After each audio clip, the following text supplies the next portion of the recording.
자, 이제 느헤미야로 돌아가서 우리가 말씀을 살펴보고 함께 은혜를 나누기 원합니다.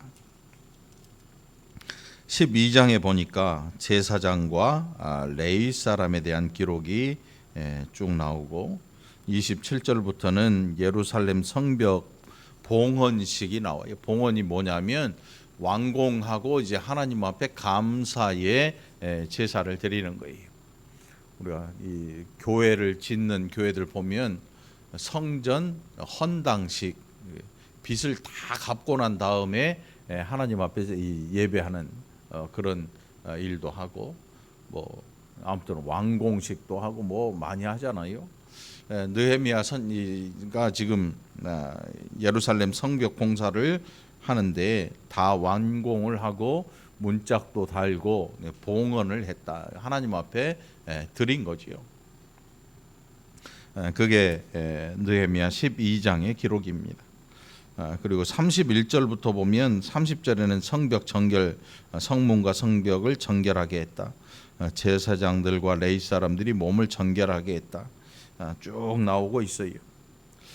근데 이 정결하게 해준 이것뿐만이 아니고 또 찬양하는 자들이 즐거워하면서 찬양했다. 이렇게 쭉 기록되고 있습니다.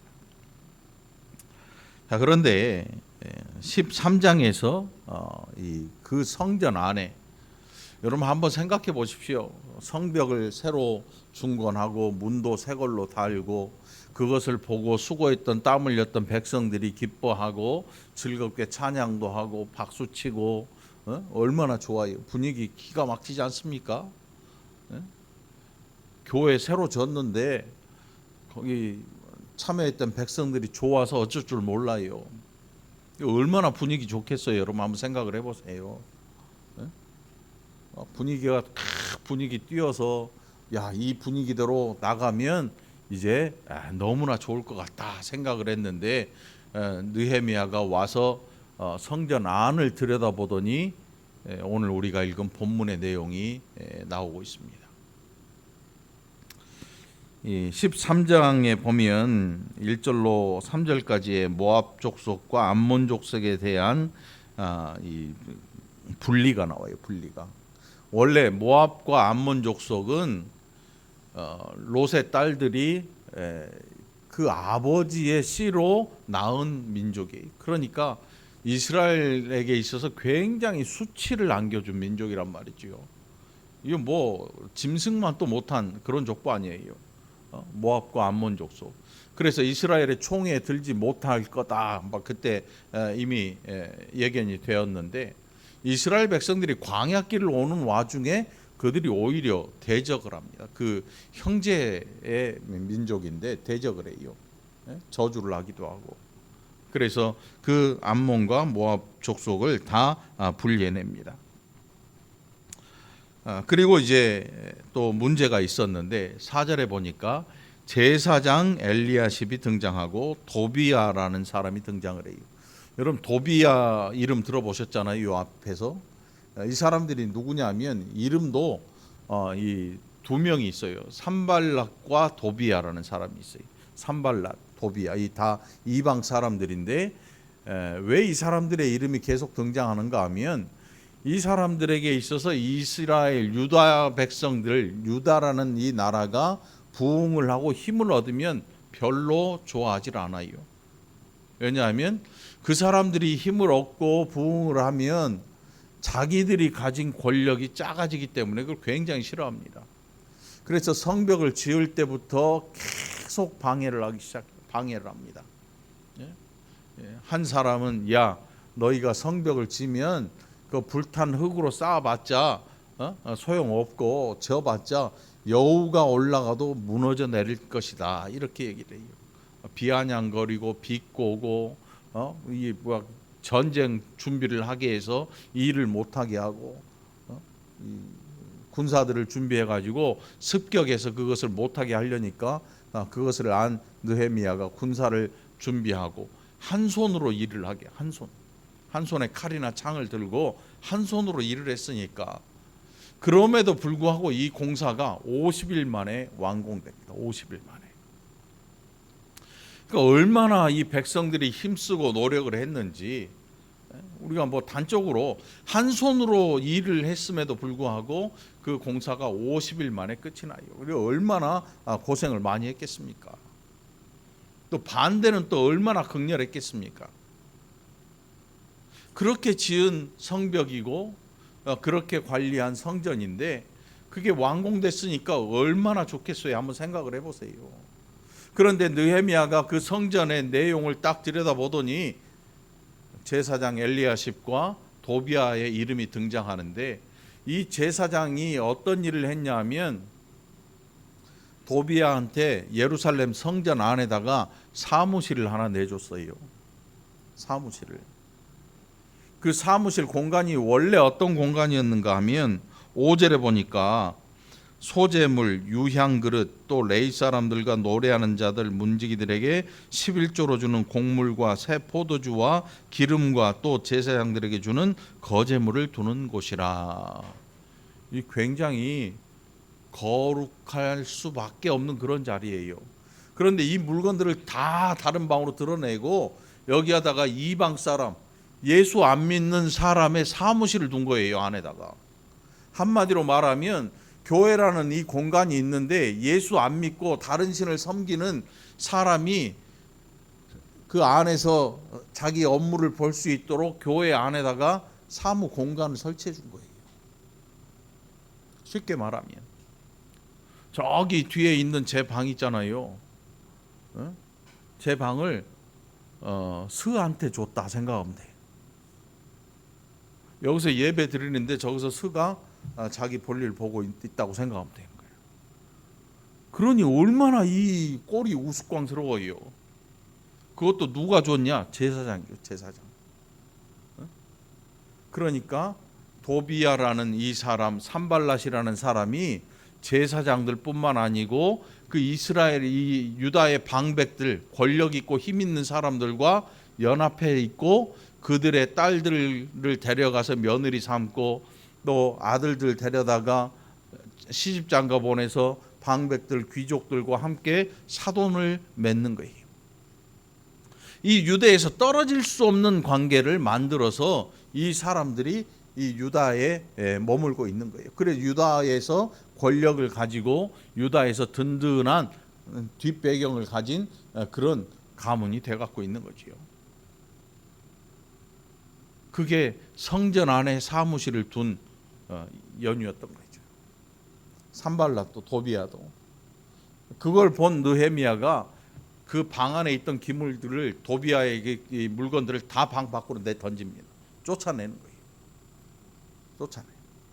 정말 감사하게도 이방 왕이 이 느헤미야에게 권력을 줬어요. 자기 대신에 가서 유다를 다스리는데 마음에 들지 않으면 죽이든지 재산을 몰수하든지 이렇게 할 수 있는 이 권세를 느헤미야에게 줬어요. 느헤미야를 총독으로 파견하면서. 그러니까 여러분 잘못 생각하면 얼핏 보면 이거 매국노잖아요. 이방 왕의 명을 받고 와서 이 자기 같은 동족을 다스리는데 어떻게 보면 매국노가 될 수 있어요. 그런데 이 느헤미야가 와서 이 총독으로서 받는 월급도 안 받아요. 먹는 음식도 안 받아요. 그 이유가 뭐겠어요? 나는 매국노가 아니고 하나님의 은혜로 이 성전 공사를 하고 하나님 앞에서 우리의 신앙을 재건하기 위해 보냄받은 사람이다 라는 것들을 유다 백성들에게 알려주고자 했던 거지요. 일제강점기 때 진짜로 나라 팔아먹은 사람들이 얼마나 많았습니까? 진짜로 나라를 팔아먹었어요. 그러면서 자기들의 뱃속을 채우고 돈을 어마어마하게 가지고 땅도 어마어마하게 가지고 일본 천황이 우리나라 땅을 자기 줬는데 그거를 소송할 정도로 제정신이 아닌 사람들이 이 땅에 아직도 부유하게 살아요. 근데 느헤미야는 그렇지를 않았단 말이지요. 느헤미야라는 이 사람은 총독으로서의 월급도 안 받고 음식도 받지 않아요. 같이 배고프고 같이 땀 흘리고 수고하겠다는 거지요. 그러면서 하나님의 전을 위해서 근데 여러분, 우리가 자칫 잘못 생각하면 어떤 생각하냐면 교회만 져놓으면 된다. 실제로 우리나라에 그런 시기가 있었어요. 부흥? 교회만 져놓으면 돼. 진짜로 그랬어요. 아파트 새로 들어오는데 교회만 갖다 져놓으면 사람이 물밀듯이 들어옵니다. 물밀듯이 들어와요. 그래서 한동안 급성장한 교회들이 모델이 돼가지고 기독신보나 뭐 어디 세미나 이런 데 초청된 강사로 나가는 목사님들이 굉장히 많았어요. 요즘 그런 소식 들어본 적 있습니까? 안 들리잖아요. 그 시기도 지나갔어요. 교회에 져가지고 교회가 부흥하는 시기가 2000년에 지나가 버리고 말았어요. 2010년대 들면서 그런 일들이 없어요. 막 신도시가 들어서면 교회들이 어마어마하게 몰려들잖아요. 교회만 크게 줘놓으면 물밀듯이 몰려들던 성도들이 서서히 사라지기 시작합니다. 여러분, 우리 교회 주일학교 없잖아요. 우리 교회만 없는 게 아니에요. 학생회 주일학교가 점점 사라지는 교회들이 숱하게 늘어나요. 큰 교회들 몇백 명, 몇천 명 되는 교회들이 점점 주일학교가 메말라가요. 이유는 다른 거 없어요. 낳지도 않고 보내지도 않아요. 애들이 가서 뭐 하려고 하지도 않아요. 그러니까 투자는 계속 하는데 점점 숫자는 줄어들고 메말라 가는 거지요. 오늘 본문 속에 보면 느헤미야라는 이 사람이 성벽을 중건하고 문짝도 새로 달고 청소도 다 했을 거 아니에요, 성전. 그런데 보니까 그 안에 정결하게 하지 않으면 안 될 소지들이 남아 있었어요. 도비야를 잘라내야 돼요. 도비야를 잘라내야 돼요. 그러려면 제사장도 손을 놔야 돼요. 자기가 가졌던 권력과 이 방을 만들어줄 만한 그 권세를 다 내려놔야 돼요. 안 그러면 느헤미야에게 아마 큰 일을 당할 수도 있어요. 그리고 도비야의 살림을 다 방 밖으로 내던지고 그를 쫓아내고 다시 하나님의 물건들을 그 방 안에 가득히 채워놓기 시작합니다. 오늘 설교 제목이 뭔지 아십니까, 여러분? 네? 설교 제목이 뭐예요? 원래 설교 제목을 정할 때는 제목만 봐도 알 수 있어요. 뭔 얘기 하는지. 하나님을 아십니까? 예수님 아십니까? 성령 하나님 아십니까? 하나님 말씀을 아십니까? 아는 것과 행하는 것은 달라요. 얘야, 저 소 좀 끌어다가 저기다 좀 매놔라. 아버지의 목소리가 아들한테 들려요. 아들이 예 아버지 알았어요 하고 장 보러 가버려요. 소가 어디 있어요? 예? 소 매다가 소 끌어다가 저기 매놓으라 그랬는데 아들이 예 알았어요 가버렸단 말이에요. 소는 그 자리에 있어요. 아버지가 이렇게 보니까 큰아들이 예 알았어요 하고 어디고 가고 없어. 소가 그 자리에서 뭐라 그래요? 소가 그 자리에 그대로 묶여 있으면서 뭐라 그러냐고? 소가 무슨 나 여기 있어요.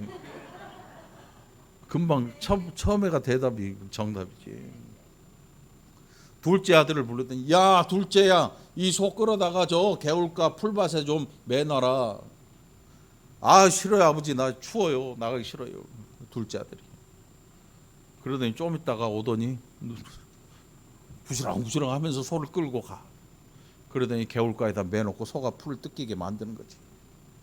누가 순종한 자예요? 첫째요 둘째요? 싫어요 했는데 끌어다가 묶어놨단 말이지. 응? 둘째 아들이 순종한 거야. 아버지의 말을 이해를 해요. 알고 있어요. 그런데 몸이 움직여서 반응하고 소를 끌어다가 갖다 묶어놔야 순종하는 거예요. 입에서 싫어요 소리가 나오면 그게 우리 생각에는 안 될 것 같잖아요. 싫어요 했던 아들이 생각해 보니까 아버지가 시킨 건데 안 하기는 그렇고 하니까 끌어다가 묶어놓은 거야. 둘째 아들은 순종하는 자가 됐고 첫째 아들은 불순종하는 자가 돼요. 이스라엘 백성들에게 하나님을 아는 것은 굉장히 쉬운 일이에요. 그런데 이것도 쉽지 않았어요. 이스라엘 포로가 이 바벨론 포로기 70년 동안 많은 것을 잃어버려요.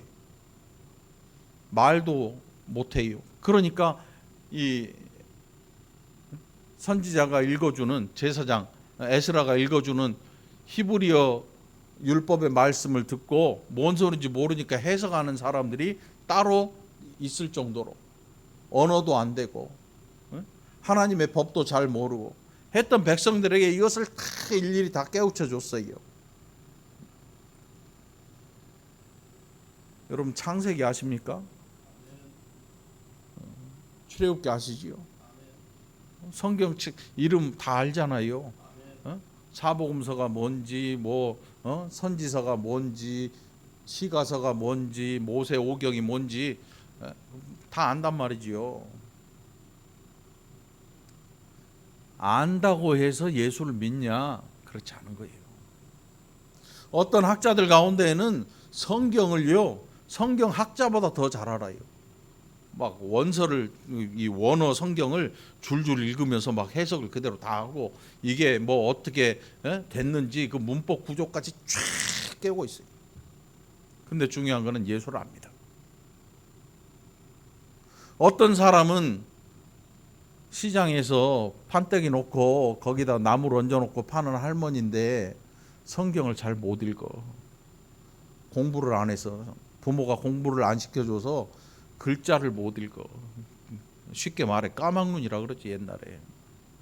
그런데 그 할머니가 신앙생활을 젊을 때부터 하더니 성경을 띄엄띄엄 읽더니 성경을 읽고 찬양을 따라해.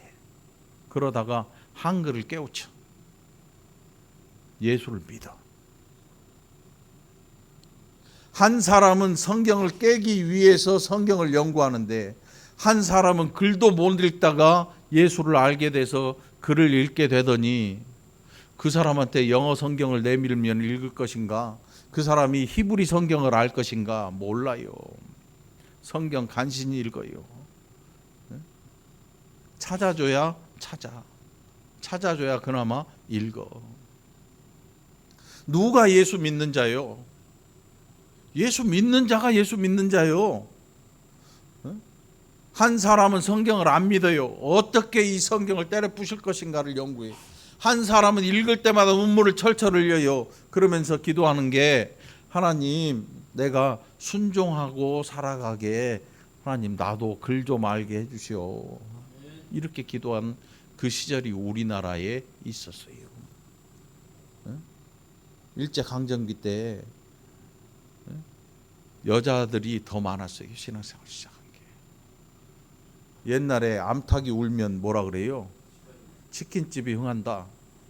요즘은 그렇지만 옛날에는 암탉이 울면 집안이 망한다 그래가지고 여자들이 글을 알고 아는 체 하면 집 망한다 그래가지고 아예 글을 못 배우게 만들었어요. 정말 큰 대갓집 여자들이나 딸들이나 글 좀 공부하고 그랬지 그 다른 집들은 아예 글 공부를 안 시켜요. 그런 분들이 예수를 믿고 복음을 알게 되고 신앙생활을 하면서 글을 깨우치게 되고 공부를 시작하게 됩니다. 그러면서 그들이 예수를 믿게 돼. 예수를 믿어.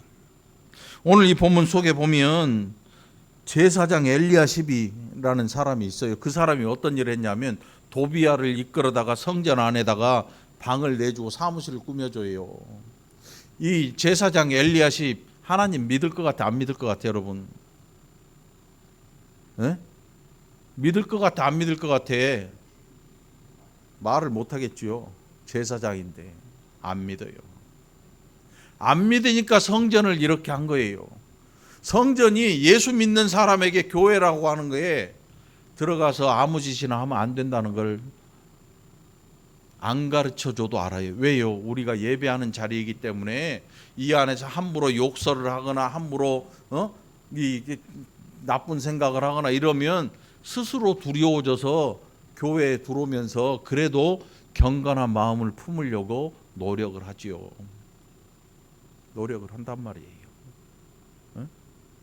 교회 공사하는 게 목적인 사람들은요, 다른 거 안 봐요. 얼마 들어가나 견적만 내요. 예배를 드리거나 말거나 상관없어요. 와서 의자 얼마, 바닥 얼마, 등 얼마, 뭐 이런 계산하고 있어요. 예수 안 믿지요. 하나님 말씀이 100절, 200절이 기록돼 있어도 성경 안 믿어요. 제사장 엘리야십이 어떤 사람이냐? 직분은 제사장인데 예수를 안 믿어. 그러면서 이방 사람, 우상 섬기는 사람 도비아를 데리고 와서 거기다가 사무실을 내주는 사람. 하나님을 알았다면, 하나님에 대한 경외심이 있으면 이렇게 못하지요. 예수 믿는 느헤미야가 와서 그 일을 바로잡아요. 아는 것 다르고 행하는 게 달라요. 여러분, 오늘 성경 지식이 많다고 자랑할 필요가 없습니다. 성경을 알면서 행하지 않는 거, 그거 영향 하나도 없는 거예요. 여러분, 행하는 사람 되시기 바랍니다. 부잣집의 부자는 좋은 옷을 입고 좋은 음식을 먹었는데 또 하나님도 알아요. 그런데 믿지를 않아. 그 대문 앞에 쭈그리고 앉아서 그 주인의 밥상에서 떨어지는 찌꺼기를 먹고 살았던 거지 나사로는 하나님을 아는 것뿐만이 아니라 그 나라를 믿었단 말이지요. 그래서 죽은 이후에 아브라함의 품에 안겨 있어요. 부자는 지옥에서 물 한 방울만 달라고 난리를 피고 나사로는 아브라함의 품에 안겨서 위로를 받고 있습니다. 누가 예수를 믿었어요? 거지가 예수를 믿었어요. 오늘 여러분, 우리 이 껍데기, 교회 이거 껍데기 아무것도 아니에요. 성전을 거룩하게 하는 게 뭘까요? 어떤 사람은 하나님이 성전을 거룩하게 한다 그래요. 그래가지고 교회 안에서 하나님에 대해 얘기하고 말이지요. 사람을 잘 안 쳐다봐요. 하나님, 신에 대한 경외심, 막 신을 어떻게 할 것인가, 막 교회를 번쩍번쩍하게 만들고 막 이래. 성경을 다 뒤져봐도 그렇지는 않더라고. 성전을 성전답게 하는 게 누구냐면 누구겠어요, 여러분?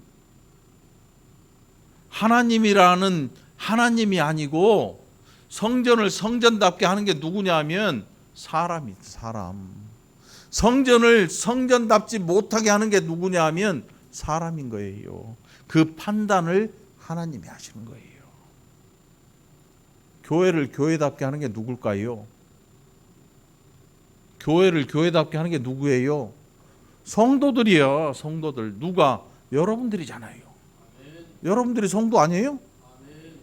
목사가 이 교회를 거룩하게 하는 게 아니고 예배하는 자들이 하나님의 교회를 거룩하게 만드는 것입니다. 예배하는 자들이 예수 안 믿고 그냥 껍데기만 갖고 세상 속에서 자기 마음대로 살다가 주일날 하루 딸랑 와가지고 그냥 헌금이나 좀 하고, 다시 말해서 마음속이 변하지 않으면, 마음으로 예수 그리스도를 영접하고 마음으로 신앙생활을 하지 않으면 껍데기 가지고는 변화되는 게 아무것도 없다는 거죠. 껍데기 가지고 안 되는 거죠. 성전 공사 다 끝냈어요. 얼마나 좋습니까? 교회 인테리어 기가 막히게 해놓으면 얼마나 좋아요. 어느 교회 갔더니 화장실이 우리보다 더 좋더라고. 화장실 공사비가 우리 교회 값이야. 그렇다고 해서 좋은 교회가 되는 거 아니에요. 좋은 교회는 순종하는 좋은 성도가 있을 때 좋은 교회가 되는 거예요. 다시 말하면 여러분 한 사람 한 사람이 순종하는 좋은 성도들이 되기를 간절히 축원합니다. 제가 여러분한테 바라는 게 뭐가 있겠습니까? 여러분의 호주머니를 바라고 있겠습니까? 여러분이 저를 막 하나님처럼 높여주기를 바라고 있겠습니까? 그렇게 했다면 제 방이 저렇지는 않을 거예요. 그렇게 했다면 이 강대상이 20년 동안 이 한 가지로 계속 남아있지는 않을 겁니다. 계속 때려 고치고 때려 부시고 새 걸로 갖다 놓고 가득가득 채우고 번쩍번쩍 채울 텐데, 제가 여러분한테 바라는 것, 하나님이 여러분에게 바라는 것이 제가 여러분한테 바라는 거예요. 다른 거 바라는 거 없지요. 여러분들이 좋은 성도 되기 위해서 순종하는 자들이 되시기를 간절히 바랍니다. 이거 외에 뭘 바라겠습니까?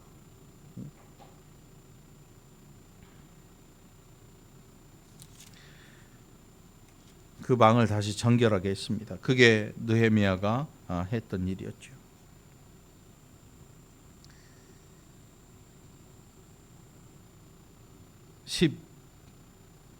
10절에 보면 레위 사람들이 받을 몫을 주지 아니하였다. 뭔 얘기냐면 목사가 일했는데 살에 안 줬다는 거야. 안 준 적 많잖아요, 여러분. 제 거 살에 띵거 먹은 게 얼마나 많은 줄 알아요, 여러분? 그 레위 사람들이 먹고 살기 힘드니까 밭으로 다 내뺐어요. 자기가 이제 일해서 벌어먹고 살아야 되니까. 느헤미야가 이 사람들을 불러다가 모든 민장들, 그러니까 백성들 사이에서 어른들 또 부요한 자들을 불러다가 꾸짖었어요. 너희가 어찌하여 이렇게 행하느냐. 그러니까 뭔가가 이상해요. 성전에 가지고 오는 모든 재물들이 어디로 사라지고 없으니까 이걸 못 줄 거 아니에요. 엉뚱한 데다 썼고 누군가 이것을 가져갔고 엉뚱한 데다가 다 이 엉뚱한 사람들이 다 이걸 갖다 써버린 거야. 느헤미야가 이것에 대해서 꾸짖고 다시금 가져오게 만들어요. 그러니까 남아 돌아. 죽어도 남아 돌아. 그리고 좋은 사람들을 느헤미야가, 좋은 사람은 어떻게 알아요? 좋은 사람은 누가, 신앙생활 잘하는 사람은 누가 인정해 주냐면 신앙생활 안 하는 사람들이 인정해 줘요.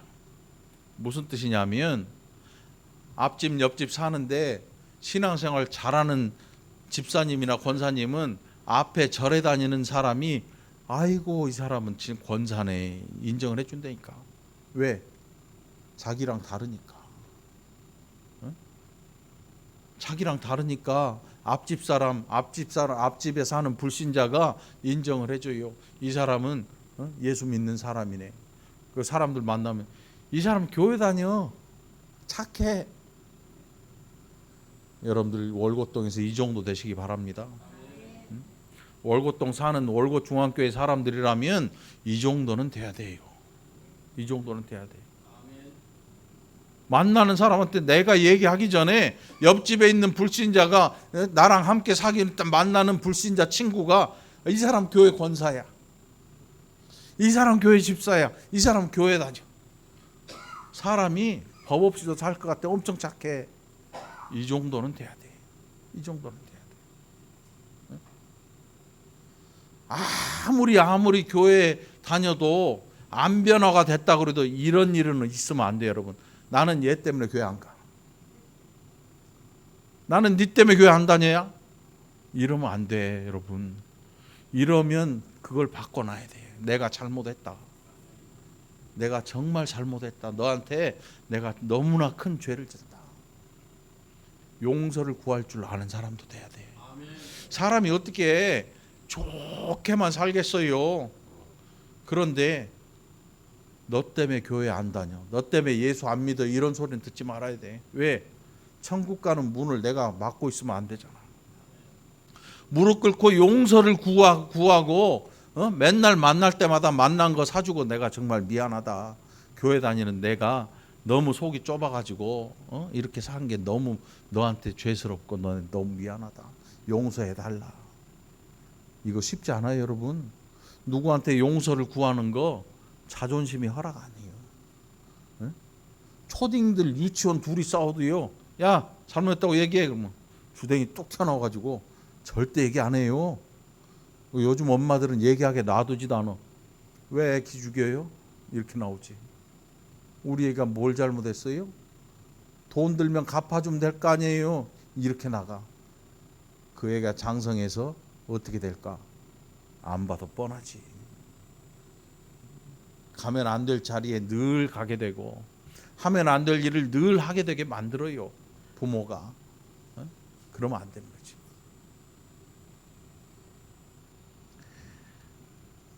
여러분, 하나님이 여러분에게 복 주시는 거 좋잖아요. 복 주시는 거 얼마나 좋아요. 그런데 복 주시는 건 좋은데 누가 복을 받을 것이냐를 알아야죠. 행하는 자가 복 받게 될 것입니다. 순종하는 자가. 오늘 14절에 보니까 느헤미야가 뭐라고 하냐면, 내 하나님이여 이 일로 말미암아 나를 기억하옵소서. 내 하나님의 전과 그 모든 직무를 위하여 내가 행한 선한 일을 도말하지 마옵소서. 이게 지금 느헤미야가 생색내는 게 아니에요. 무슨 얘기냐면, 하나님, 이렇게 되는 성전 안에서 일들이, 이렇게 하나님의 뜻대로 되는 일들이 망가지지 않도록 하나님 지켜주옵소서, 이 뜻이. 자기 자랑하는 게 아니고, 느헤미야서에 보면 이런 내용들이 많잖아요. 하나님이여 나의 한 이 일을 기억하여 주옵소서. 이런 일들이, 이런 기록들이 많아요, 느헤미야서에. 그 느헤미야 자기 자랑하는 게 아니에요.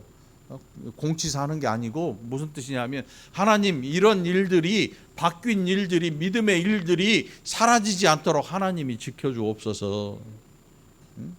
이런 얘기예요. 이런 얘기야. 이런 사람이 복을 얻어야지요. 이런 사람이 복을 얻어요. 여러분, 복 얻기를 원하십니까? 하나님이 여러분에게 복을 베풀기 원하십니까? 순종하는 자가 되시기 바랍니다. 그러면 복을 얻습니다. 교회에 아무리 인테리어 좋아도 소용없어요. 화장을 아무리 이쁘게 하고 와도 소용없어요. 지금 보니까 화장하는 사람들이 없으니 천만다행이네. 그냥 막 번쩍번쩍 하고 다닌다 그래서 그게 좋은 게 아니에요.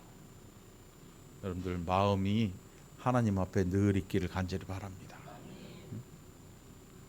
우리 70세 되는 권사님, 집사님들이 있다며, 이영호, 김금래 집사님, 여명주 권사님, 최정숙 권사님이 올해 70인가? 진짜 그래? 이영호 권사님? 내년에 70이 되는 거예요? 와, 그래갖고 설 세고, 이야, 누가 70으로 보겠냐고. 응? 그 이제 그러니까 뭐 앞에 의자 치우고 뭐 노래하게 해달라 그러는데, 그러면 제가 노래를 하나 정해줄게. 응? 그 유명한 복음성가 있어요. 오 주여 내 나이가 어때서? 응? 그거 있어. 그거 복음성가 그거 있어. 응?